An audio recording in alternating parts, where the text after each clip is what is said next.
Hello everyone, welcome to free period. ഇന്ന് നമ്മൾ discuss ചെയ്യുന്നത് കാലിക്കറ്റ് യൂണിവേഴ്സിറ്റിയിലെ ജേർണലിസം മൈനർ കോഴ്സായിട്ടുള്ള ഇൻട്രൊഡക്ഷൻ ടു ഇലക്ട്രോണിക് മീഡിയ എന്ന് പറയുന്ന ഭാഗത്തിൽ പാർട്ട് ബി സെക്ഷനിലും സി സെക്ഷനിലും ഏതൊക്കെ രീതിയിലുള്ള ക്വസ്റ്റ്യൻസാണ് നമുക്ക് വരാൻ ചാൻസുകളുള്ളത്, അതിൻ്റെ മോഡൽ ക്വസ്റ്റ്യൻസാണ് നമ്മൾ ഡിസ്കസ് ചെയ്യുന്നത്. ഒന്നാമത്തെ ക്വസ്റ്റ്യൻ എന്ന് പറയുന്നത് discuss any 3 types of communication and provide example of each. അതായത് 3 രീതിയിലുള്ള ഏതെങ്കിലും ഒരു കമ്മ്യൂണിക്കേഷൻസിനെ കുറിച്ച് എഴുതുക, അതുപോലെ തന്നെ അതിനുള്ള 3 എക്സാമ്പിൾസ് എഴുതുക എന്നുള്ളതാണ് ക്വസ്റ്റ്യൻ എന്ന് പറയുന്നത്. നമുക്കറിയാം, കമ്മ്യൂണിക്കേഷൻ എന്ന് പറയുന്നത് എന്താണ്, പരസ്പരം അങ്ങോട്ടും ഇങ്ങോട്ടും ആശയവിനിമയം നടത്തുന്നതിനെയാണ് എന്തെന്ന് വിളിക്കുന്നത്, കമ്മ്യൂണിക്കേഷൻസ് എന്ന് വിളിക്കുന്നത്. അപ്പോൾ കമ്മ്യൂണിക്കേഷന് നമുക്ക് വെർബൽ കമ്മ്യൂണിക്കേഷൻ, അതുപോലെ തന്നെ non verbal communication, written communication, visual communication എന്നിങ്ങനെ 3 ആക്കിയിട്ട് നമുക്ക് എന്ത് ചെയ്യാം, ഡിവൈഡ് ചെയ്യാം. വിഷ്വൽ കമ്മ്യൂണിക്കേഷൻ നിങ്ങൾക്ക് ഉൾപ്പെടുത്തണമെന്നുണ്ടെങ്കിൽ ഉൾപ്പെടുത്താം. വെർബൽ കമ്മ്യൂണിക്കേഷൻ എന്ന് പറഞ്ഞു കഴിഞ്ഞാൽ വാക്കുകൾ കൊണ്ടുള്ള കമ്മ്യൂണിക്കേഷനാണ് വെർബൽ കമ്മ്യൂണിക്കേഷൻ എന്ന് പറയുന്നത്. അപ്പോൾ സ്വാഭാവികമായിട്ടും നമുക്ക് എന്ത് ചെയ്യാം, പെട്ടെന്ന് നമ്മളുടെ ഓരോ ഐഡിയാസൊക്കെ അങ്ങോട്ട് ഷെയർ ചെയ്ത് കൊടുക്കുന്നതിന്, മറ്റൊരാൾക്ക് അറിയിച്ചു കൊടുക്കുന്നതിന് അല്ലെങ്കിൽ മനസ്സിലാക്കി കൊടുക്കുന്നതിനൊക്കെ സഹായിക്കുന്ന ഒന്നാണ് വെർബൽ കമ്മ്യൂണിക്കേഷൻ എന്ന് പറയുന്നത്. അതുപോലെ തന്നെ ലാംഗ്വേജ് കൃത്യമായിട്ട് ഉപയോഗിക്കുക, ക്ലാരിറ്റിയോട് കൂടിയിട്ട് സ്പീക്ക് ചെയ്യുക തുടങ്ങിയ കാര്യങ്ങളൊക്കെ ശ്രദ്ധിക്കേണ്ട കാര്യങ്ങളാണ്. നോൺ വെർബൽ കമ്മ്യൂണിക്കേഷൻ എന്ന് പറഞ്ഞു കഴിഞ്ഞാൽ വാക്കുകൾ കൂടി അല്ലാതെ, അതായത് ബോഡി ലാംഗ്വേജ്, ഫേഷ്യൽ എക്സ്പ്രഷൻസ്, അതുപോലെ തന്നെ ബോഡി ലാംഗ്വേജുകൾ, ഹാൻഡ് മൂവ്മെൻറ്റുകൾ, ഐ കോണ്ടാക്റ്റുകൾ തുടങ്ങിയിട്ടുള്ള കമ്മ്യൂണിക്കേഷനാണ് നോൺ വെർബൽ കമ്മ്യൂണിക്കേഷൻസ് എന്ന് പറയുന്നത്. റിട്ടൺ കമ്മ്യൂണിക്കേഷനാണ് ഇതെന്ന് പറയുന്നത് എഴുത്തുകളിലൂടെയുള്ള കമ്മ്യൂണിക്കേഷനാണ്. It's a form of verbal communication. ഒരു രീതിയിൽ വെർബൽ കമ്മ്യൂണിക്കേഷനാണ്, മറ്റൊരു രീതിയിൽ നോൺ വെർബൽ കമ്മ്യൂണിക്കേഷൻ കൂടിയാണ് റിട്ടൺ കമ്മ്യൂണിക്കേഷൻ എന്ന് പറയുന്നത്. അപ്പോൾ written communication can take the form of anything you write or type such as letters, emails, notes, text, billboards, even a message written in the sky. അതായത് നിങ്ങൾക്ക് ഇപ്പോൾ letters, ഇമെയിലുകൾ, നോട്ടുകൾ തുടങ്ങിയുള്ള എന്ത് കാര്യങ്ങളായിക്കോട്ടെ, ഇതെല്ലാം എന്താണ്, റിട്ടൺ കമ്മ്യൂണിക്കേഷൻ്റെ ഭാഗമാണ്. അതുപോലെ തന്നെ നിങ്ങൾ ഒരു റിട്ടൺ കമ്മ്യൂണിക്കേഷൻ നടത്തുന്ന സമയത്ത് നിങ്ങളുടെ ഓഡിയൻസിനെ തിരിച്ചറിയണം, നിങ്ങളുടെ പർപ്പസ് എന്താണെന്ന് മനസ്സിലാക്കണം, അതുപോലെ തന്നെ നിങ്ങൾ എന്താണ് എഴുതാൻ പോകുന്നത് എന്നുള്ള കാര്യങ്ങളൊക്കെ കൃത്യമായിട്ട് മനസ്സിലാക്കിയിരിക്കണം. വിഷ്വൽ കമ്മ്യൂണിക്കേഷൻ എന്ന് പറഞ്ഞു കഴിഞ്ഞാൽ, visual communication is one you may not have heard of, but it is the one that complement the other type of all communication. Well, visual communication is delivering information, messages and point by way of graphical presentation or visual aids എന്നുള്ളതാണ്. അതായത് graphical പ്രസൻറ്റേഷന് വെച്ചുകൊണ്ട് വിഷ്വലായിട്ടുള്ള കാര്യങ്ങൾ ഉൾപ്പെടുത്തിക്കൊണ്ട് ഒരു informations, ഒരു മെസ്സേജുകൾ തുടങ്ങിയുള്ള കാര്യങ്ങളൊക്കെ പാസ് ചെയ്യുന്നതാണ് വിഷ്വൽ കമ്മ്യൂണിക്കേഷൻസ് എന്ന് വിളിക്കുന്നത്. സ്ലൈഡുകൾ, ഡയഗ്രാം, ഫിസിക്കൽ മോഡൽസ്, ഡ്രോയിങ്സ്, ഇല്യൂസ്ട്രേഷൻസ് തുടങ്ങിയുള്ള കാര്യങ്ങളൊക്കെ വിഷ്വൽ കമ്മ്യൂണിക്കേഷൻ്റെ ഭാഗമാണ്. ഇൻട്രാപേഴ്സണൽ കമ്മ്യൂണിക്കേഷൻസ് നിങ്ങൾക്ക് കമ്മ്യൂണിക്കേഷൻ്റെ ഒരു ടൈപ്പായിട്ട് നിങ്ങൾക്ക് ഉൾപ്പെടുത്താൻ പറ്റും. അതുപോലെ തന്നെ എന്താണ് ഇൻട്രാപേഴ്സണൽ കമ്മ്യൂണിക്കേഷൻ എന്ന് പറഞ്ഞു കഴിഞ്ഞാൽ, communication that take place with an individual is called intrapersonal communication. അതായത് നമ്മളോട് തന്നെ കമ്മ്യൂണിക്കേറ്റ് ചെയ്യുന്നതിനെയാണ് എന്തെന്ന് വിളിക്കുന്നത്, ഇൻട്രാപേഴ്സണൽ കമ്മ്യൂണിക്കേഷൻസ് എന്ന് വിളിക്കുന്നത്. അപ്പോൾ ഇവിടെ നമ്മൾ തന്നെയായിരിക്കും ആരെന്ന് പറയുന്നത്, സോഴ്സും റിസീവർ എന്ന് പറയുന്നത്. മാത്രമല്ല ഒരു മെഡിറ്റേഷൻ ചെയ്യുക തുടങ്ങിയുള്ള കാര്യങ്ങളൊക്കെ ഇതിന് എക്സാമ്പിളാണ്. നമ്മളൊരു ഡിവൈനായിട്ട് ദൈവികപരമായിട്ടുള്ള കാര്യങ്ങൾ നോക്കുമ്പോൾ ഇതിനെ ട്രാൻസ്പേഴ്സണൽ കമ്മ്യൂണിക്കേഷൻ എന്ന് പറയുന്ന പേരിലും കൂടി അറിയപ്പെടാറുണ്ട്. ഇൻ്റർപേഴ്സണൽ കമ്മ്യൂണിക്കേഷൻ ഉണ്ട്. ഇൻ്റർപേഴ്സണൽ കമ്മ്യൂണിക്കേഷൻ എന്ന് പറഞ്ഞു കഴിഞ്ഞാൽ ഫേസ് ടു ഫേസ് കമ്മ്യൂണിക്കേഷനാണ്, ബിറ്റ്വീൻ 2 or more പീപ്പിൾസ് ആണ്. അതുപോലെ തന്നെ ഈ ഇൻ്റർപേഴ്സണൽ കമ്മ്യൂണിക്കേഷനെ ഡയാഡിക് കമ്മ്യൂണിക്കേഷൻ എന്ന് പറയുന്ന പേരിലും എന്ത് ചെയ്യാറുണ്ട്, അറിയപ്പെടാറുണ്ട്. ഓക്കെ, ഇനി അടുത്ത ക്വസ്റ്റ്യൻ എന്താണ്, discuss common dysfunctions in communication and how they can be addressed. എന്തൊക്കെയാണ് ഒരു പ്രധാനമായിട്ട് ഒരു കമ്മ്യൂണിക്കേഷനിലെ ഡൈസ്ഫങ്ഷൻസ് എന്തൊക്കെയാണ്, എങ്ങനെയാണ് നമുക്കതിനെ പറയാൻ സാധിക്കുക എന്നുള്ളതാണ്. ഒന്നാമത്തത് മിസ്കമ്മ്യൂണിക്കേഷൻ എന്ന് പറയുന്ന പോയിൻ്റാണ്. മിസ്കമ്മ്യൂണിക്കേഷൻ എന്ന് പറഞ്ഞു കഴിഞ്ഞാൽ എന്താ, മെസ്സേജ് കറക്റ്റായിട്ട് മനസ്സിലാക്കാൻ സാധിക്കാത്തതിനെയാണ് എന്തെന്ന് വിളിക്കുന്നത്, മിസ്കമ്മ്യൂണിക്കേഷൻ എന്ന് വിളിക്കുന്നത്. അപ്പോൾ റിസീവർക്ക് എന്ത് ചെയ്യുന്നില്ല, കൃത്യമായിട്ട് അത് മനസ്സിലാക്കാൻ സാധിക്കുന്നില്ല, ഒരു ഇൻഫർമേഷൻസ് കൃത്യമായിട്ട് മനസ്സിലാക്കാൻ സാധിക്കുന്നില്ല. രണ്ടാമത്തെ ഇൻഫർമേഷൻ ഓവർലോഡഡ് എന്ന് വെച്ച് കഴിഞ്ഞാൽ എക്സസീവ് ആയിട്ടുള്ള ഇൻഫർമേഷൻസ്, റിസീവറിന് അമിതമായിട്ടുള്ള ഇൻഫർമേഷൻസ്, വിവരങ്ങൾ ലഭിക്കുമ്പോൾ റിസീവറിന് അത് കൺഫ്യൂഷൻസ് ഉണ്ടാക്കുന്നു എന്നുള്ളതാണ്.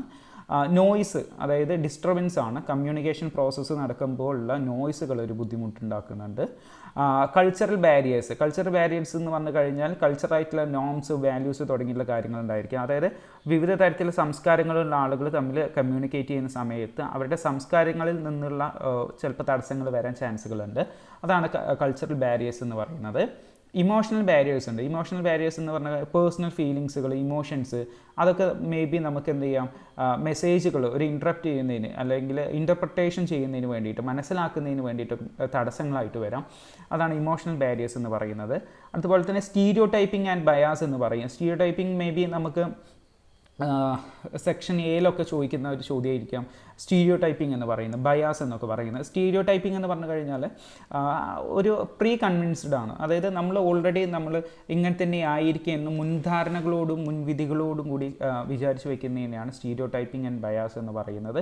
ഇത്തരത്തിലുള്ള കാര്യങ്ങളാണ് എന്തെന്ന് പറയുന്നത് ഒരു കമ്മ്യൂണിക്കേഷനിലുള്ള കോമൺ ആയിട്ടുള്ള ഡൈസ്ഫങ്ഷൻസ് എന്ന് പറയുന്നത്. ഇനി അടുത്ത ക്വസ്റ്റ്യൻ എന്ന് പറയുന്നത് എന്താ, മൂന്നാമത്തെ, discuss the AI technologies used in electronic media content creations എന്നുള്ളതാണ്. എന്ന് വെച്ച് കഴിഞ്ഞാൽ ഒരു AI ടൂളുകൾ, ഏതൊക്കെ AI ടൂളുകളാണ് കണ്ടന്റ് ക്രിയേഷന് വേണ്ടിയിട്ട് ഉപയോഗിക്കുന്നത്. അപ്പോൾ ഒന്നാമത് നമുക്ക് ടെക്സ്റ്റ് ആൻഡ് റൈറ്റിംഗ് ടൂൾസുകൾ എടുക്കാം. ടെക്സ്റ്റുകളും റൈറ്റ് ചെയ്യുന്നതിന് വേണ്ടിയിട്ടുള്ള നമുക്ക് ഒന്നാമത്തെ ChatGPT, OpenAI എന്ന് പറയുന്ന സോഫ്റ്റ്വെയർ കൊണ്ടുവന്നിട്ടുള്ളതാണ്. ആർട്ടിക്കിൾസ്, അതുപോലത്തെ ക്വസ്റ്റ്യൻ ആൻസർ നൽകുന്നതിന് വേണ്ടിയിട്ട്, ഐഡിയാസ് ജനറേറ്റ് ചെയ്യുന്നതിന് വേണ്ടിയിട്ടൊക്കെയാണ് ChatGPT ഉള്ളത്. ജാസ്പർ എന്ന് പറയുന്ന ഒരു AI ഉണ്ട്. അത് മാർക്കറ്റിംഗ് കോപ്പീസ്, അതായത് ബ്ലോഗുകൾ, ഇമെയിലുകൾ, സോഷ്യൽ മീഡിയ പോസ്റ്റുകൾ തുടങ്ങിയുള്ള കാര്യങ്ങളൊക്കെ തയ്യാറാക്കുന്നതിന് വേണ്ടിയിട്ടാണ് ജാസ്പർ എന്ന് പറയുന്നത്. ഗ്രാമർലി എന്ന് പറയുന്ന AI ടൂളുണ്ട്. നമ്മളെ ഗ്രാമേഴ്സും മറ്റു കാര്യങ്ങളും ചെക്ക് ചെയ്യുന്നതിന്, എഴുതിയിട്ടുള്ള സെൻറ്റൻസിൻ്റെ സ്റ്റൈല്, ടോണുകൾ, ക്ലാരിറ്റി തുടങ്ങിയുള്ള കാര്യങ്ങൾ ചെക്ക് ചെയ്യുന്നതിനാണ് ഗ്രാമർലി. കോപ്പി AI എന്ന് പറയുന്ന ഒരു AI ഉണ്ട്. ഇത് മാർക്കറ്റിംഗ് കോപ്പി എഴുതുന്നതിന് വേണ്ടിയിട്ട് ഇമെയിൽ, സബ്ജക്റ്റ് ലൈനുകൾ, ബ്ലോഗിൻ്റെ ഐഡിയാസ്, ലോങ് ടേം കണ്ടൻറ്റുകളൊക്കെ തയ്യാറാക്കുന്നതിന് വേണ്ടിയിട്ടാണ് കോപ്പി AI ഉള്ളത്. അതുപോലെ തന്നെ ഇമേജ് ആൻഡ് ഗ്രാഫിക് ഡിസൈൻ ടൂളുകളുണ്ട്. അത് ക്യാൻവ എക്സാമ്പിളാണ്. ക്യാൻവ എന്ന് പറയുന്നത് AI ഫീച്ചേഴ്സ് ഉള്ള ഒരു മാജിക്കൽ റീസൈസബിൾ ആയിട്ടുള്ള ഒരു സോഫ്റ്റ്വെയർ ആണ്. അതായത് ബാക്ക്ഗ്രൗണ്ട് റിമൂവ് ചെയ്യാൻ കഴിയുന്നു. അതുപോലെ തന്നെ പ്രീസെറ്റ് ചെയ്ത് വെച്ചിട്ടുള്ള ഓരോ പോസ്റ്റുകളിൽ നമുക്ക് മാറ്റങ്ങൾ കൊണ്ടുവരാൻ സാധിക്കുന്നു. അതുപോലെ തന്നെ ഡിസൈനിലുള്ള സജഷൻസ് നൽകുക. ഒരു പ്രൊഫഷണൽ ആയിട്ടുള്ള ഗ്രാഫിക് ഡിസൈൻ എല്ലാ ആളുകൾക്കും ആക്സസ് ചെയ്യാൻ കഴിയുന്ന ഒരു ടൂളാണ് ക്യാൻവ എന്ന് പറയുന്നത്. അടുത്ത DALL-E എന്ന് പറയുന്നതാണ്. അത് OpenAI കൊണ്ടുവന്നിട്ടുള്ള ഒരു generating original images based on textual descriptions. അതായത് എഴുത്തുകൾ നൽകി കഴിഞ്ഞാൽ എഴുത്തുകൾ നൽകി കഴിഞ്ഞാൽ ഇമേജുകൾ വരുന്ന, നമുക്ക് ഇമേജുകൾ AI കൊണ്ട് ഇമേജുകൾ നൽകുന്ന ഒരു സോഫ്റ്റ്വെയർ ആണ്, AI ആണ് DALL-E എന്ന് പറയുന്നത്. Lumen 5 എന്ന് പറയുന്ന അടുത്തൊരു AI ഉണ്ട്. Convert text content into engaging video summarise with AI powered story boarding എന്നുള്ളതാണ്. അതായത് ലൂമൻ AI എന്ന് പറയുന്ന ടെക്സ്റ്റുകൾ, ആ ടെക്സ്റ്റിൽ നിന്ന് വീഡിയോസ് ഉണ്ടാക്കുന്നതിന് വേണ്ടിയിട്ടൊക്കെ സഹായിക്കുന്ന ഒന്നാണ്. ഓക്കെ, ഇനി വീഡിയോ ക്രിയേഷൻസ്, എഡിറ്റിങ്ങിന് വേണ്ടിയുള്ള ടൂളുകൾ, സിന്തഷ്യ എന്ന് പറയുന്ന ടൂളുണ്ട്. റിയലിസ്റ്റിക് ആയിട്ടുള്ള അവതാസമൊക്കെ വെച്ചുകൊണ്ട് AI എഡിറ്റ് ചെയ്യുന്നതിന് വേണ്ടിയിട്ട്, വീഡിയോസ് എഡിറ്റ് ചെയ്യുന്നതിന് വേണ്ടി സഹായിക്കുന്നതാണ്. ഡിസ്ക്രിപ്റ്റ് എന്ന് പറയുന്ന സോഫ്റ്റ്വെയർ ഉണ്ട്. അതായത് AI ട്രാൻസ്ക്രിപ്ഷൻസും അതുപോലെ തന്നെ ഈസി ആയിട്ട് നമുക്ക് എഡിറ്റ് ചെയ്യാൻ കഴിയുന്ന, ബിഗിനേഴ്സിനൊക്കെ ഈസി ആയിട്ട് എഡിറ്റ് ചെയ്യാൻ കഴിയുന്ന AI ടൂളാണ് ഡിസ്ക്രിപ്റ്റ് എന്ന് പറയുന്നത്.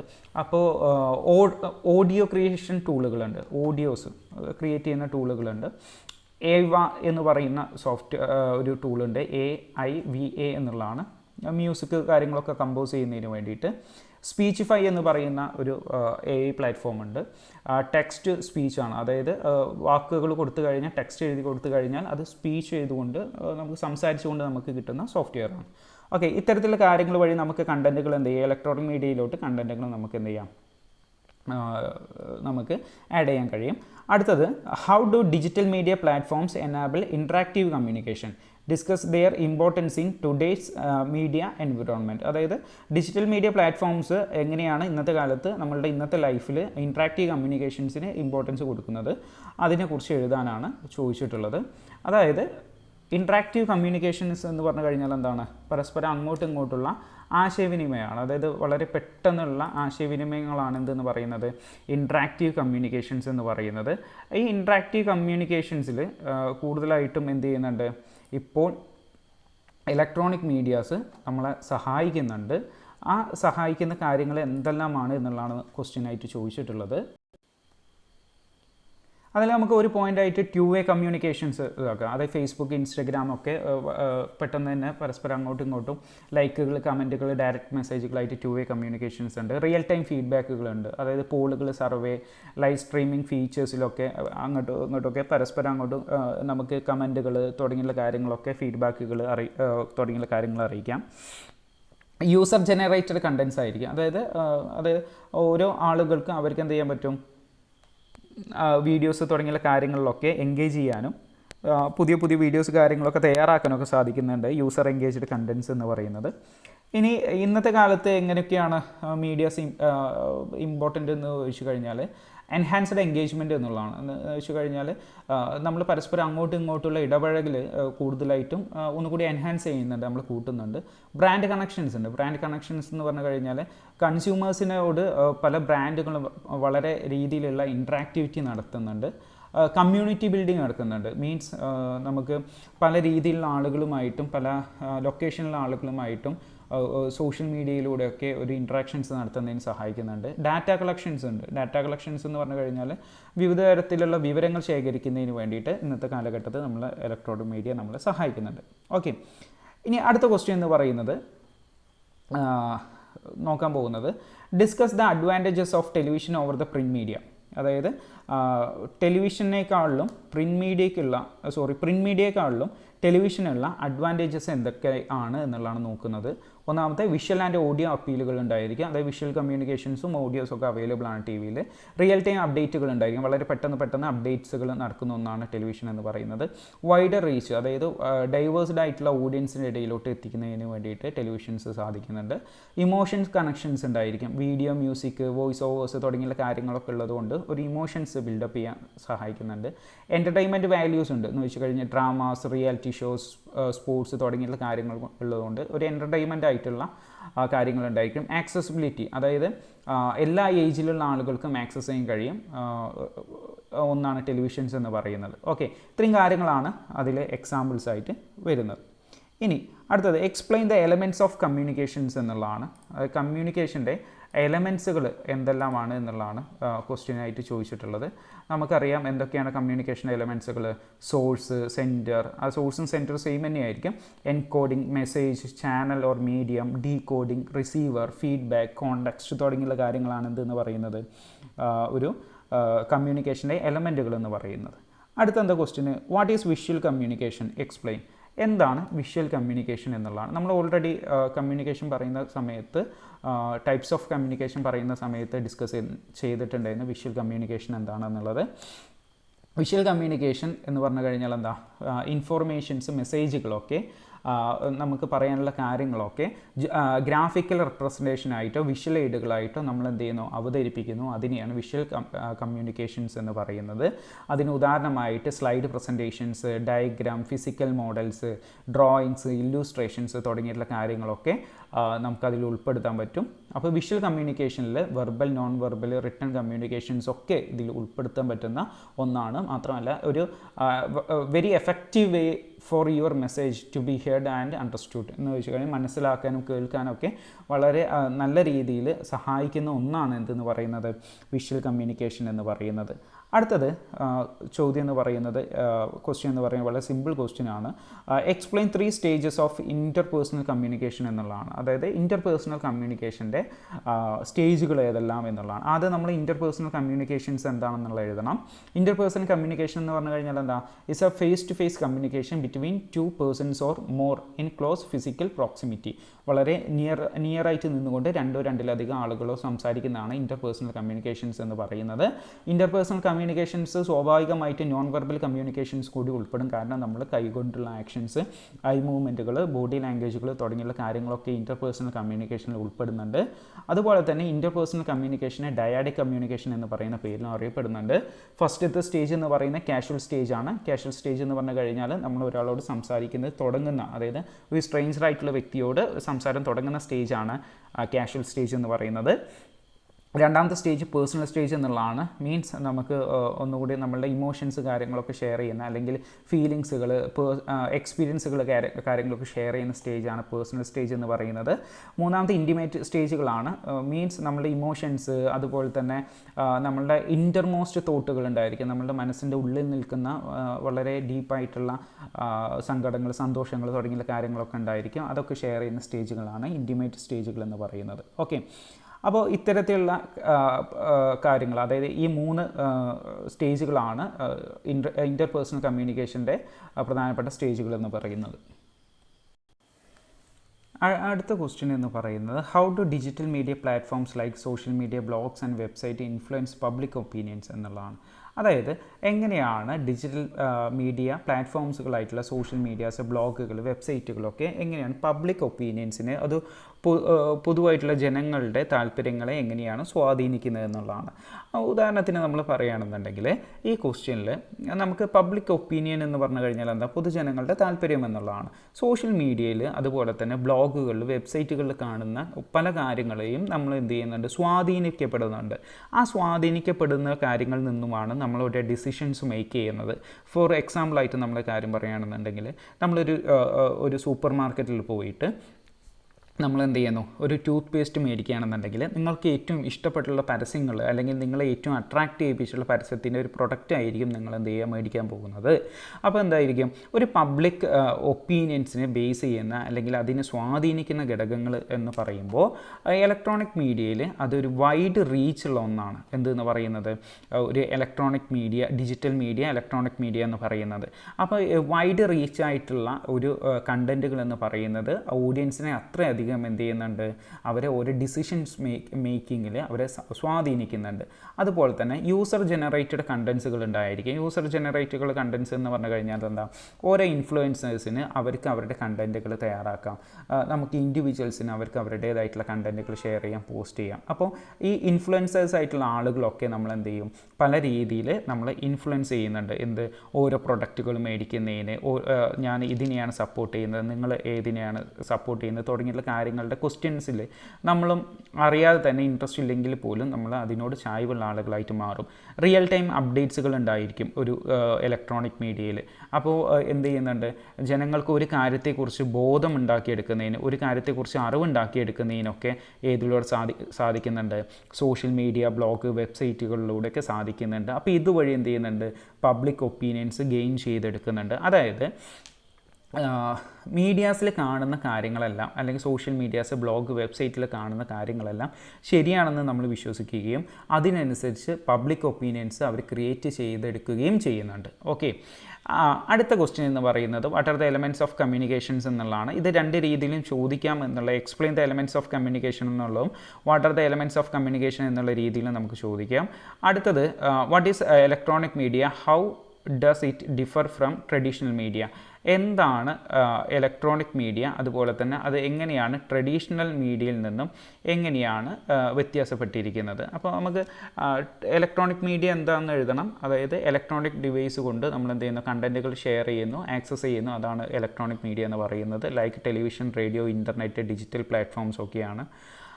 അതുപോലെ തന്നെ ട്രഡീഷണൽ മീഡിയ എന്ന് പറഞ്ഞു കഴിഞ്ഞാൽ എന്താ, ഓൾഡർ ആയിട്ടുള്ള ഫോം ഓഫ് മീഡിയാസ് ആണ്, such as newspaper, magazines, printed ബുക്സുകൾ തുടങ്ങിയുള്ള കാര്യങ്ങളാണ് എന്തെന്ന് പറയുന്നത്, ട്രഡീഷണൽ മീഡിയാസ് എന്ന് പറയുന്നത്.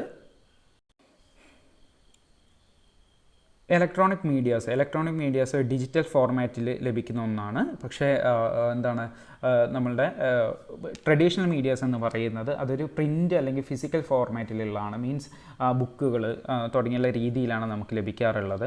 ഇലക്ട്രോണിക് മീഡിയാസ് എന്ന് പറയുന്നത് ഇൻസ്റ്റൻറ്റ് അപ്ഡേറ്റ്സുകൾ ഇലക്ട്രോണിക് മീഡിയാസിന് ഉണ്ടായിരിക്കും. പക്ഷേ ട്രഡീഷണൽ മീഡിയാസിൽ ഫിക്സഡ് ആയിട്ടുള്ള പബ്ലിക്കേഷൻ ഷെഡ്യൂളുകൾ ഉണ്ടായിരിക്കും. അതിനനുസരിച്ച് മാത്രമേ അതൊരു അപ്ഡേറ്റുകൾ അല്ലെങ്കിൽ മാറ്റങ്ങൾ പെട്ടെന്ന് വരുത്തുകയുള്ളൂ. ഇൻട്രാക്ടിവിറ്റി നോക്കുകയാണെന്നുണ്ടെങ്കിൽ ഇലക്ട്രോണിക് മീഡിയയിൽ ടു വേ കമ്മ്യൂണിക്കേഷൻസ് ആണ്. അപ്പോൾ സോഷ്യൽ മീഡിയ കാര്യങ്ങളൊക്കെ നോക്കുകയാണെന്നുണ്ടെങ്കിൽ ഇതിൽ ടു വേ കമ്മ്യൂണിക്കേഷൻസ് ആണ് ഇലക്ട്രോണിക് മീഡിയയിൽ ഉണ്ടായിരിക്കുക. പക്ഷേ ട്രഡീഷണൽ മീഡിയയിൽ ഏറ്റവും കൂടുതൽ വൺ വേ കമ്മ്യൂണിക്കേഷൻസ് ആയിരിക്കും. ഇപ്പോൾ നമ്മൾ ന്യൂസ് പേപ്പർ മാഗസിൻസ് ഒക്കെ വായിക്കുന്ന സമയത്ത് നമുക്ക് വൺ വേ കമ്മ്യൂണിക്കേഷൻസ് മാത്രമേ ഉണ്ടായിരിക്കുള്ളൂ.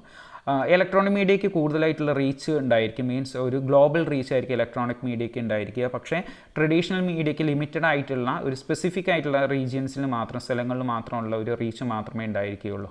ഓക്കെ, ഇത്രയും കാര്യങ്ങളാണ് നമ്മൾ ആ ഒരു പോയിന്റിൽ, ആ ഒരു ടോപ്പിക്കിൽ നമ്മൾ ഉൾക്കൊള്ളിക്കേണ്ടത്. അടുത്ത ക്വസ്റ്റ്യൻ എന്ന് പറയുന്നത് identify different types of electronic media and their respective functions എന്നുള്ളതാണ്. അതായത് ഇലക്ട്രോണിക് മീഡിയ, അതിൻ്റെ different types of electronic media, അതിൻ്റെ ഫങ്ഷൻസ് എന്തെല്ലാമാണെന്നുള്ളതാണ്. അപ്പോൾ ഇലക്ട്രോണിക് മീഡിയയുടെ ഡെഫിനേഷൻസ് നമുക്ക് ഓൾറെഡി നോക്കിയിട്ടുണ്ടായിരുന്നു. ഇലക്ട്രോണിക് ഡിവൈസിലൂടെ, ടെലിവിഷൻ, റേഡിയോ, ഇൻ്റർനെറ്റ് തുടങ്ങിയുള്ള കാര്യങ്ങളിലൂടെ നമുക്ക് ആക്സസ് ചെയ്യാൻ കഴിയുന്നതിനെയാണ് എന്തെന്ന് വിളിക്കുന്നത്, ഇലക്ട്രോണിക് മീഡിയ എന്ന് വിളിക്കുന്നത്. അപ്പോൾ അതിൽ different types of electronic medias like television, radio, internet, digital platforms, പോഡ്കാസ്റ്റുകൾ തുടങ്ങിയുള്ള പല കാര്യങ്ങളും ഡിജിറ്റൽ മീഡിയ ആണ്. അതിൻ്റെ ഫങ്ഷൻസ് എന്തൊക്കെയാണ് എന്നുള്ളതാണ് പറയേണ്ടത്. അതായത് ടെലിവിഷൻസ് നമുക്ക് ഓഡിയോ വിഷ്വൽ കണ്ടൻറ്റുകളുണ്ട്. എൻ്റർടൈൻമെൻ്റ് ആയിട്ടുള്ള പർപ്പസിന് വേണ്ടി ഉപയോഗിക്കാം. ന്യൂസുകൾ, എഡ്യൂക്കേഷൻസിന് വേണ്ടിയിട്ട്, ഓക്കെ, ഇൻഫർമേഷൻസ് പാസ് ചെയ്യുന്നതിന് വേണ്ടിയിട്ടൊക്കെ ടെലിവിഷൻസ് ഉപയോഗിക്കാം. റേഡിയോസ് എന്ന് പറയുന്നത് ഓഡിയോ കണ്ടൻറ്റുകൾ മാത്രമായിരിക്കും. മ്യൂസിക്, ടോക്ക് ഷോസ്, ന്യൂസ്, അതുപോലെ തന്നെ മാസ് ഓഡിയൻസുമായിട്ട് കമ്മ്യൂണിക്കേഷൻ ചെയ്യുന്നതിന് വേണ്ടിയിട്ട് റേഡിയോസ് നമുക്ക് ഉപയോഗിക്കാവുന്നതാണ്. ഇൻ്റർനെറ്റ് എന്ന് പറയുന്നത് ഇൻഫർമേഷൻസ് ഷെയർ ചെയ്യുന്നതിന് വേണ്ടിയിട്ട്, സോഷ്യൽ ഇൻട്രാക്ഷൻസിന് വേണ്ടിയിട്ട്, മൾട്ടിമീഡിയ കണ്ടൻറ്റ് ഡെലിവറിക്ക് വേണ്ടിയിട്ടൊക്കെ ഉപയോഗിക്കുന്ന ഒന്നാണ് ഇൻ്റർനെറ്റ് എന്ന് പറയുന്നത്. ഡിജിറ്റൽ പ്ലാറ്റ്ഫോംസുകൾ നമുക്ക് നേരത്തെ പറഞ്ഞ പോലെ തന്നെ സോഷ്യൽ മീഡിയ, സ്ട്രീമിംഗ് സർവീസുകളൊക്കെയാണ് എന്തെന്ന് പറയുന്നത് ഡിജിറ്റൽ പ്ലാറ്റ്ഫോംസുകൾ എന്ന് പറയുന്നത്. കണ്ടൻറ്റ് ക്രിയേഷൻസിന്, ഷെയറിങ്ങിന്, അതുപോലെ തന്നെ റിയൽ ടൈം കമ്മ്യൂണിക്കേഷൻസ് ഒക്കെ നടത്തുന്നതിന് വേണ്ടിയിട്ടാണ് ഡിജിറ്റൽ മീഡിയ പ്ലാറ്റ്ഫോംസുകൾ വേണ്ടത്. പോഡ്കാസ്റ്റുകൾ എന്ന് വെച്ച് കഴിഞ്ഞാൽ നമ്മൾ ഓൺലൈനായിട്ട് കേൾക്കുന്ന ഓഡിയോസിനെയാണ് പോഡ്കാസ്റ്റുകൾ എന്ന് വിളിക്കുന്നത്. Deliver on demand audio content focusing on specific interest or topic, നമുക്ക് ഇൻട്രസ്റ്റുള്ള ഇഷ്ടപ്പെടുന്ന ടോപ്പിക്കുകൾ കാര്യങ്ങളൊക്കെ വെച്ചുകൊണ്ട് ഓഡിയോ കാര്യങ്ങൾ കേൾക്കുന്നതാണ് പോഡ്കാസ്റ്റുകൾ എന്ന് പറയുന്നത്. അപ്പോൾ ഇത്തരത്തിലുള്ള കാര്യങ്ങളൊക്കെയാണ് എന്തെന്ന് പറയുന്നത് ഇലക്ട്രോണിക് മീഡിയാസ് എന്ന് പറയുന്നത്, അതിൻ്റെ ഫങ്ഷൻസ് കാര്യങ്ങളൊക്കെ പറയുന്നത്. റിയൽ ടൈം അപ്ഡേറ്റുകൾക്ക്, അതുപോലെ തന്നെ ഓഡിയൻസുമായി റീച്ച് ചെയ്യുക, ആക്സസിബിലിറ്റി എൻഹാൻസ് ചെയ്യുക തുടങ്ങിയിട്ടുള്ളതാണ് ഇതിന് ഏറ്റവും പ്രധാനപ്പെട്ട ഫങ്ഷൻസ് എന്ന് പറയുന്നത്. അടുത്ത ക്വസ്റ്റ്യൻ എന്ന് പറയുന്നത് explain the concept of convergence in context of electronic media. അതായത് കൺവേർജൻസ് എന്ന് പറയുന്ന കോൺസെപ്റ്റ് ഇലക്ട്രോണിക് മീഡിയയിൽ നിന്നും ഡിസ്കസ് ചെയ്യുക എന്നുള്ളതാണ് ഉദ്ദേശിക്കുന്നത്. അപ്പോൾ ആദ്യം മീഡിയ കൺവേർജൻസ് എന്താണ് എന്നുള്ളത് നമ്മൾ ആദ്യം മനസ്സിലാക്കണം. മീഡിയ കൺവേർജൻസ് എന്ന് പറഞ്ഞു കഴിഞ്ഞാൽ എന്താ, merging of various media forms and technologies into a unified platform or system. അതായത് വ്യത്യസ്തമായിട്ടുള്ള മീഡിയാസ്, അതുപോലെ തന്നെ മീഡിയാസിൻ്റെ രീതികൾ, ടെക്നോളജീസൊക്കെ ഒരു പ്ലാറ്റ്ഫോമിലേക്ക് മാറ്റുന്നതാണ് മീഡിയ കൺവേർജൻസ് എന്ന് പറയുന്നത്. അപ്പോൾ ടെക്സ്റ്റ്, ഓഡിയോ, വീഡിയോ, ഇൻട്രാക്റ്റീവ് ഫീച്ചേഴ്സൊക്കെ ഒരു സിംഗിൾ മീഡിയത്തിൽ, ഒരു സിംഗിൾ പ്ലാറ്റ്ഫോമിൽ ലഭ്യമാവുകയാണെന്നുണ്ടെങ്കിൽ അതിനെയാണ് കൺവേർജൻസ് എന്ന് വിളിക്കുന്നത്. എക്സാമ്പിളായിട്ട് സ്മാർട്ട് ഫോൺ കാര്യങ്ങളൊക്കെ, സ്മാർട്ട് ഫോണിൽ എന്ത് ചെയ്യും, കോൾ ചെയ്യാൻ പറ്റും, ഇൻ്റർനെറ്റ്, മൾട്ടിമീഡിയ കാര്യങ്ങളൊക്കെ ലഭ്യമാണ്. സോഷ്യൽ മീഡിയാസിലാണെന്നുണ്ടെങ്കിൽ ഇൻസ്റ്റാഗ്രാം, ഇപ്പോൾ ഇൻസ്റ്റാഗ്രാമിൽ എക്സാമ്പിൾ എടുക്കുകയാണെന്നുണ്ടെങ്കിൽ ഫോട്ടോസ്, വീഡിയോസ്, ലൈവ് സ്ട്രീമിങ്ങുകൾ, മെസ്സേജിങ് കാര്യങ്ങളൊക്കെ അതിൽ അവൈലബിൾ ആണ്. ന്യൂസ് വെബ്സൈറ്റുകൾ നോക്കുകയാണെന്നുണ്ടെങ്കിൽ ടെക്സ്റ്റുകൾ, വീഡിയോസ്, പോഡ്കാസ്റ്റുകൾ, അതുപോലെ തന്നെ ഗ്രാഫിക്കലായിട്ടുള്ള കാര്യങ്ങളൊക്കെ അതിൽ അവൈലബിൾ ആണ്. ഇമേജസ് അതിൽ അവൈലബിൾ ആണ്. ഇതെങ്ങനെയാണ് ഇമ്പാക്റ്റ് വരുത്തുന്നത്, നമുക്ക് എങ്ങനെയാണ് സ്വാധീനം അല്ലെങ്കിൽ നമുക്ക് എങ്ങനെയാണ് ഇമ്പാക്റ്റ് വരുത്തുന്നത്? ഒന്നാമത്തെ എൻഹാൻസ്ഡ് യൂസർ എക്സ്പീരിയൻസ് എന്നുള്ളതാണ്. എങ്ങനെയായിരിക്കും യൂസേഴ്സിന്, ഓഡിയൻസിന് എന്ത് ചെയ്യാം, ഡൈവേഴ്സ് ആയിട്ടുള്ള മീഡിയ ഫോർമാറ്റുകളൊക്കെ ഒരൊറ്റ പ്ലാറ്റ്ഫോമിൽ ആക്സസ് ചെയ്യാൻ കഴിയും. നിങ്ങൾക്ക് ഓഡിയോ, വീഡിയോ തുടങ്ങിയുള്ള കാര്യങ്ങളൊക്കെ ഒറ്റ ഒരു പ്ലാറ്റ്ഫോമിൽ തന്നെ ആക്സസ് ചെയ്യാൻ കഴിയും. കണ്ടൻറ് ഡിസ്ട്രിബ്യൂഷൻസ് നടക്കും. അതായത് ഓഡിയൻസിന് മൾട്ടിപ്പിൾ ചാനലുകൾ വഴി എന്ത് ചെയ്യാൻ പറ്റും, കണ്ടൻറ്റുകൾ ആക്സസ് ചെയ്യാൻ കഴിയും. മീഡിയ പ്രൊഡക്ഷൻസ് നടക്കും. അതായത് പ്രിൻറ്റ്, ബ്രോഡ്കാസ്റ്റ്, ഡിജിറ്റൽ മീഡിയ ടീംസുകളൊക്കെ കൊളാബറേഷൻ ചെയ്തിട്ടായിരിക്കും ഇത്തരത്തിലുള്ള കാര്യങ്ങളൊക്കെ ചെയ്യുന്നത്, മീഡിയ കൺവേർജൻസ് ചെയ്യുന്നത്. അപ്പോൾ ഈ പോയിന്റുകളൊക്കെ ഓർത്ത് വയ്ക്കുക. അത് ഇത്ര ഇമ്പോർട്ടൻ്റ് ആയിട്ടുള്ള ക്വസ്റ്റ്യൻസ് ആണ് നമ്മൾ ഡിസ്കസ് ചെയ്തിട്ടുള്ളത്. അടുത്തത് എസ് എ ക്വസ്റ്റ്യൻസ് ആണ്. സെക്ഷൻ സിയിൽ 10 മാർക്കിൻ്റെ ചോദ്യങ്ങളായിരിക്കും വരിക. ഇതിലേറ്റവും പ്രധാനപ്പെട്ട ഒരു 4 ചോദ്യങ്ങളാണ് നമ്മൾ ഡിസ്കസ് ചെയ്യുന്നത്. ഒന്നാമത്തെ ചോദ്യം explain the characteristics and scope of digital media എന്നുള്ളതാണ്. അപ്പോൾ ആദ്യം ഡിജിറ്റൽ മീഡിയ എന്താണെന്ന് എഴുതണം. അത് കഴിഞ്ഞ് ക്യാരക്ടറിസ്റ്റിക്സ്, ഉദാഹരണത്തിന് interactivity, multimedia integrations, accessibility, global reach, real time അപ്ഡേറ്റ്സുകൾ, യൂസർ ജനറേറ്റഡ് കണ്ടൻറ്റ്സ് തുടങ്ങിയുള്ള കാര്യങ്ങൾ അതിൻ്റെ ക്യാരക്ടറിസ്റ്റിക്സ് ആയിട്ട് നമുക്ക് ഉൾപ്പെടുത്താൻ പറ്റും. അതുപോലെ തന്നെ സ്കോപ്പായിട്ട് നമുക്ക് അഡ്വർടൈസിങ് മാർക്കറ്റിങ്ങിൽ അത് സ്കോപ്പ് ഉണ്ട്. അത് സോഷ്യൽ മീഡിയ ആഡുകൾ, ഇൻഫ്ലുവൻസേഴ്സ് മാർക്കറ്റ് ചെയ്യുന്ന കാര്യങ്ങൾ അതിൽ ഉൾപ്പെടുത്താം. ന്യൂസ് ആൻഡ് ഇൻഫർമേഷൻസ്, അത് ഡിജിറ്റൽ ന്യൂസുകൾ, ലൈവ് റിപ്പോർട്ടിംഗ് ഒക്കെ ഇതിൻ്റെ സ്കോപ്പായിട്ട് ഉൾപ്പെടുത്താം. എൻ്റർടൈൻമെൻറ്റ്, അതായത് നെറ്റ്ഫ്ലിക്സ്, ഇപ്പോൾ സ്ട്രീമിംഗ് സർവീസുകൾ ലൈക്ക് നെറ്റ്ഫ്ലിക്സുകൾ, ഗെയിമിംഗ് പ്ലാറ്റ്ഫോംസുകളൊക്കെ നമുക്ക് എൻ്റർടൈൻമെൻറ്റ് നൽകുന്നു. Educations, E learning platforms, webinars തുടങ്ങിയുള്ള കാര്യങ്ങളൊക്കെ നമുക്ക് അവൈലബിൾ ആണ്. ബിസിനസ്സിന് വേണ്ടിയിട്ട് ഡിജിറ്റൽ ടൂളുകൾ ഫോർ കൊളാബറേഷൻ, ഇ-കൊമേഴ്സ് പ്ലാറ്റ്ഫോംസിനൊക്കെ വേണ്ടിയിട്ട് ഉപയോഗിക്കാം. ഇങ്ങനെയുള്ള കാര്യങ്ങളാണ് ഇതിൽ ഈ എസ്എ ക്വസ്റ്റ്യനിൽ എഴുതേണ്ടത്. ഓക്കെ. രണ്ടാമത്തെ explain the contents in radio എന്ന് പറയുന്ന ക്വസ്റ്റ്യൻ ചോദിക്കാം. ഇപ്പോൾ ഉദാഹരണത്തിന് റേഡിയോൻ്റെ കണ്ടൻസുകൾ എന്ന് പറയുന്നത് ന്യൂസ് ആൻഡ് കറൻറ്റ് അഫെയർസ് ഉണ്ടായിരിക്കും, മ്യൂസിക് പ്രോഗ്രാംസുകൾ, ടോക്ക് ഷോസ് ആൻഡ് ഇൻ്റർവ്യൂസ് ഉണ്ടായിരിക്കും, ഡ്രാമ ആൻഡ് സ്റ്റോറി ടെല്ലിംഗ് ഉണ്ടായിരിക്കും, എഡ്യൂക്കേഷണൽ പ്രോഗ്രാംസുകൾ, അഡ്വർടൈസ്മെൻറ്റുകൾ, സ്പെഷ്യൽ സെഗ്മെൻറ്റുകൾ തുടങ്ങിയുള്ള കാര്യങ്ങളാണ് റേഡിയോസിലെ പ്രോഗ്രാമുകൾ എന്ന് പറയുന്നത്. അപ്പോൾ ആൾ ഇന്ത്യ റേഡിയോയിലെ പ്രോഗ്രാമാണ് വിവിധ് ഭാരതി എന്ന് പറയുന്ന മ്യൂസിക് ഷോ എന്ന് പറയുന്നത്. അതുപോലെ തന്നെ പ്രൈവറ്റ് FM ചാനലുകൾ, റേഡിയോ മിർച്ചി പ്രോഗ്രാമുകളൊക്കെ നിങ്ങൾക്ക് അതിൽ ആഡ് ചെയ്യാവുന്നതാണ്. ഓക്കെ. അടുത്തത് മൂന്നാമത്തെ ക്വസ്റ്റ്യൻ ആണ്. Analyse the role of story telling techniques in electronic media content creation, discussing how narrative are constructed, conveyed and consumed across different media platforms. അതായത് ഇലക്ട്രോണിക് മീഡിയ കണ്ടന്റ് ക്രിയേഷൻസിൽ story ടെല്ലിങ്ങിൻ്റെ role എന്താണെന്നുള്ളത് പരിശോധിക്കുക. അതുപോലെ തന്നെ ഡിഫറെൻറ്റ് ഫോർമാറ്റുകളുണ്ട്, അതിലൊക്കെ എങ്ങനെയാണ് ഡിഫറെൻറ്റ് ഫോർമാറ്റുകളിൽ എങ്ങനെയൊക്കെയാണ് ഈ സ്റ്റോറി നരേഷൻ സിസ്റ്റം എങ്ങനെയാണ് കൺസ്ട്രക്ഷൻ ചെയ്തിരിക്കുന്നത്, എങ്ങനെയാണ് കൺവേ ചെയ്യുന്നത്, കൺസ്യൂം ചെയ്യുന്നത് തുടങ്ങിയുള്ള കാര്യങ്ങൾ എങ്ങനെയാണ് എന്നുള്ളതാണ് ക്വസ്റ്റ്യനായിട്ട് വരുന്നത്. അപ്പോൾ അതിന് വേണ്ടിയിട്ട് നമുക്ക് എന്ത് ചെയ്യണം, ഒരു സ്റ്റോറി ടെല്ലിംഗ് എന്ന് പറയുന്നത് എന്തിനു വേണ്ടിയിട്ടാണ്, ഓഡിയൻസിനെ എൻഗേജ് ചെയ്യിപ്പിക്കുന്നതിന് വേണ്ടിയിട്ടാണ് എന്നുള്ളത് നമ്മൾ ആദ്യം മനസ്സിലാക്കണം. അപ്പോൾ അതിനെക്കുറിച്ചിട്ടുള്ള ആയിരിക്കും എന്ത് ചെയ്യേണ്ടത്, നമുക്ക് എഴുതേണ്ടത്. ഇപ്പോൾ നരേറ്റീവ് കൺസ്ട്രക്ഷൻസ്, ഇപ്പോൾ നരേറ്റീവായിട്ടായിരിക്കും എന്ത് ചെയ്യുന്നത്, ഒരു സ്റ്റോറീസ് കാര്യങ്ങളൊക്കെ അതിൻ്റെ രീതി എന്ന് പറയുന്നത്. ഇപ്പോൾ ഉദാഹരണത്തിന് അതിൻ്റെ പ്ലോട്ട് ആൻഡ് സ്ട്രക്ചർ എന്ന് പറയുന്നത്, ഇപ്പോൾ ഉദാഹരണത്തിന് ഇൻട്രൊഡക്ഷൻ ഉണ്ടായിരിക്കും, കോൺഫ്ലിക്റ്റ് ഉണ്ടായിരിക്കും, ഒരു ക്ലൈമാക്സ് ഉണ്ടായിരിക്കും, ഒരു റീസൊല്യൂഷൻ ഉണ്ടായിരിക്കും. അതായത് ആദ്യം ഒരു തുടക്കം ഉണ്ടായിരിക്കും, പിന്നെ ഒരു തർക്കം നടക്കും, പിന്നെ അതിനൊരു ക്ലൈമാക്സ് ഉണ്ടായിരിക്കും, പിന്നെ അത് ശുഭമായിട്ട് എൻഡ് ചെയ്യും, അങ്ങനെയായിരിക്കും. പിന്നെ ക്യാരക്ടേഴ്സ് എന്ന് പറഞ്ഞു കഴിഞ്ഞാൽ എന്തായിരിക്കും, റിലേറ്റബിൾ ആയിട്ടുള്ള ക്യാരക്ടേഴ്സ് ഉണ്ടായിരിക്കും, ഇമോഷൻസും റിയബിലിറ്റീസൊക്കെ ഉണ്ടായിരിക്കും. അതായത് നമ്മൾക്ക് കൊണ്ട് കുറച്ചും കൂടി റിലേറ്റ് ചെയ്യാൻ പറ്റുന്ന ആളുകളൊക്കെ ആയിരിക്കും, ഇമോഷൻസും കാര്യങ്ങളൊക്കെ ആയിരിക്കും അതിലുണ്ടാവുക ഈ നരേറ്റീവ് കൺസ്ട്രക്ഷൻസിൽ. അതായത് ഒരു കഥ പറയുന്ന രീതി അങ്ങനെയായിരിക്കും എന്നാണ് പറയുന്നത്. രണ്ടാമത്തെ technique in different media formats, എങ്ങനെ റേഡിയോയിൽ എങ്ങനെയായിരിക്കും, റേഡിയോയിൽ ഇപ്പോൾ ഉദാഹരണത്തിന് യൂസ് ഓഫ് വോയിസ് മോഡുലേഷൻസ് കാര്യങ്ങൾ, ഒരു ശബ്ദത്തിൻ്റെ ഓരോ ഇമോഷൻസ് വെച്ചിട്ട് സൗണ്ട് എഫക്റ്റുകൾ കാര്യങ്ങളൊക്കെ വെച്ചിട്ടായിരിക്കും റേഡിയോയിൽ ഒരു ഡിഫറെൻറ്റ് മീഡിയ ഉണ്ടായിരിക്കുക, ടെക്നിക്സുകൾ ഉണ്ടായിരിക്കുക. അതിനെക്കുറിച്ച് നിങ്ങൾക്ക് എഴുതാം. ടെലിവിഷൻസിൽ എങ്ങനെയായിരിക്കും, ക്യാമറ ആംഗിൾസ്, ലൈറ്റിങ്, ഡയലോഗ്സുകൾ, അതുപോലെ തന്നെ ഇപ്പോൾ അഭിനയം അല്ലെങ്കിൽ ആക്ടിങ് തുടങ്ങിയുള്ള കാര്യങ്ങൾ അതിൽ ഉൾപ്പെടുത്താം. ഡിജിറ്റൽ മീഡിയ, അതായത് വീഡിയോസ്, പോഡ്കാസ്റ്റ്, സോഷ്യൽ മീഡിയ നരേറ്റീവ്സുകൾ വഴിയായിരിക്കും അതിൽ ഓരോ ടെക്നിക്സുകൾ ഉണ്ടായിരിക്കുക. ഓക്കെ, ഇത്തരത്തിലുള്ള കാര്യങ്ങളാണ് എന്തെന്ന് പറയും ടെക്നിക്സ് ഇൻ ഡിഫറെൻറ്റ് മീഡിയ ഫോർമാറ്റ്സുകളിൽ ഉൾപ്പെടുക. കൺസെപ്ഷനിൽ ആളുകൾ ഉപയോഗിക്കുന്ന രീതി എന്ന് പറയുന്നത് സോഷ്യൽ ഷെയറിംഗ് ഉണ്ടായിരിക്കും. ഇപ്പോൾ ഇൻസ്റ്റാഗ്രാം, യൂട്യൂബ് തുടങ്ങിയുള്ള കാര്യങ്ങളൊക്കെ നമുക്ക് ഷെയർ ചെയ്യാൻ പറ്റും. അതുപോലെ തന്നെ ബിഞ്ച് കൾച്ചേഴ്സ് ഉണ്ടായിരിക്കും. അതായത് ഈ സ്ട്രീമിംഗ് സീരീസും കാര്യങ്ങളൊക്കെ വളരെ ഇമോഷൻസോട് കൂടിയിട്ടുള്ള, വളരെ ഉത്സാഹത്തോട് കൂടിയിട്ടുള്ള സ്റ്റോറീസും കാര്യങ്ങളൊക്കെയാണ് നമ്മളോട് ഷെയർ ചെയ്യാറുള്ളത്. അപ്പോൾ ഇത്തരത്തിലുള്ള കാര്യങ്ങളൊക്കെയാണ് മൂന്നാമത്തെ ക്വസ്റ്റ്യൻ ആഡ് ചെയ്യേണ്ടത്. നാലാമത്തെ ക്വസ്റ്റ്യൻ എന്ന് പറയുന്നത് how media organisation use audience insight to create personalised content experience എന്നുള്ളതാണ്.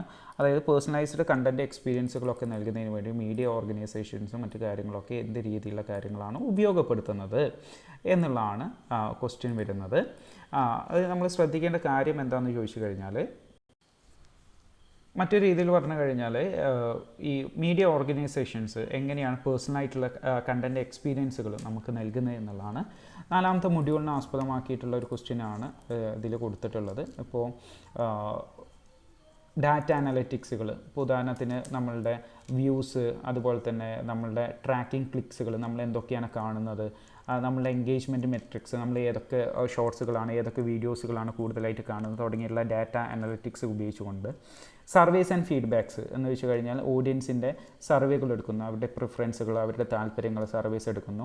സോഷ്യൽ മീഡിയ അനലറ്റിക്സ്, അതായത് നമ്മൾ ഹാഷ്ടാഗ് ഏതൊക്കെയാണ് ഫോളോ ചെയ്യുന്നത്, ലൈക്കുകൾ, ഷെയറുകൾ, കമൻസുകൾ ഏതൊക്കെയാണ് കൂടുതൽ കൊടുക്കുന്നത്, ഇതൊക്കെ വെച്ചിട്ടാണ് ഒരു നമ്മളെക്കുറിച്ചുള്ള ഒരു ഇൻസൈറ്റ് അവർ രേഖപ്പെടുത്തുന്നത്, അതായത് സോഷ്യൽ മീഡിയ പ്ലാറ്റ്ഫോംസുകൾ രേഖപ്പെടുത്തുന്നത്. പിന്നീട് കണ്ടൻറ് ക്രിയേഷൻസുള്ള ആപ്ലിക്കേഷൻസ് എങ്ങനെയായിരിക്കും? ഇപ്പോൾ ഉദാഹരണത്തിന് പേഴ്സണലൈസേഷൻ, അതായത് നമ്മൾ റെക്കമെൻഡേഷൻസൊക്കെ പ്രകാരം നമുക്ക് വരാറുണ്ടല്ലോ, നമ്മളുടെ യൂസർ പ്രിഫറൻസിന് നമുക്ക് താല്പര്യമുള്ള അനുസരിച്ചിട്ട് നമുക്ക് എന്ത് ചെയ്യാൻ പറ്റും, കണ്ടൻറ്റുകൾ ഉണ്ടാക്കാൻ പറ്റും. നമുക്ക് ഇഷ്ടമുള്ള കാര്യങ്ങൾ ഫോളോ ചെയ്യാൻ, അതുപോലെ തന്നെ അതുമായി ബന്ധപ്പെട്ടുള്ള കാര്യങ്ങൾ കേൾക്കാനൊക്കെ നമുക്ക് സാധിക്കും. ടാർഗറ്റഡ് അഡ്വർടൈസിങ് ആയിരിക്കും, മീൻസ് നമ്മളുടെ ഇൻട്രസ്റ്റ് അനുസരിച്ചുള്ള അഡ്വർടൈസ്മെൻറ്റ് കാര്യങ്ങളൊക്കെ നൽകും. അഡാപ്റ്റീവ് കണ്ടൻറ് സ്ട്രാറ്റജീസ്, മീൻസ് ഈ ഷോർട്ടായിട്ടുള്ള സ്റ്റോറീസും കാര്യങ്ങളൊക്കെ നമുക്ക് നൽകും. പിന്നെ ഒരു കേസ് സ്റ്റഡി കാര്യങ്ങളൊക്കെ നടത്തും. ഇപ്പോൾ സ്പോട്ടിഫൈ ഒരു എക്സാമ്പിളാക്കി എടുക്കുകയാണെന്നുണ്ടെങ്കിൽ പേഴ്സണലൈസ്ഡ് പ്ലേലിസ്റ്റുകൾ കാര്യങ്ങൾ നൽകുക. യൂട്യൂബ് ആണെന്നുണ്ടെങ്കിൽ വീഡിയോ സജഷൻസ് കാര്യങ്ങളൊക്കെ നൽകുക. ഈ കാര്യങ്ങളൊക്കെയാണ്, ഇതിലൂടെയൊക്കെയാണ് എന്ത് ചെയ്യുന്നത്, ഒരു യൂസേഴ്സിന്, അതായത് ഉപയോഗിക്കുന്ന ആളുകൾക്ക് അവർക്ക് ഏറ്റവും സിമ്പിളാവുന്ന രീതിയിൽ മീഡിയ ഓർഗനൈസേഷൻസ് എന്ത് ചെയ്യുന്നത്, കണ്ടൻറ്റുകൾ ഡിസ്ട്രിബ്യൂട്ട് ചെയ്തു കൊടുക്കുന്നത്. ഓക്കെ, ഇത് നാലാമത്തെ ഭാഗത്തു നിന്ന് വരുന്ന ഒരു ക്വസ്റ്റ്യനാണ്, വളരെ ഇമ്പോർട്ടൻ്റ് ആയിട്ടുള്ള ഒരു ക്വസ്റ്റ്യനാണിത്. അപ്പോൾ ഇത്രയും ചോദ്യങ്ങളാണ്, ഈ ചോദ്യങ്ങളുടെ ആൻസേഴ്സാണ് നമ്മൾ ഇന്നത്തെ വീഡിയോയിൽ ഡിസ്കസ് ചെയ്തിട്ടുള്ളത്. ക്ലാസ്സുകൾ മനസ്സിലായെന്ന് കരുതുന്നു. എല്ലാവർക്കും all the very best. Thank you.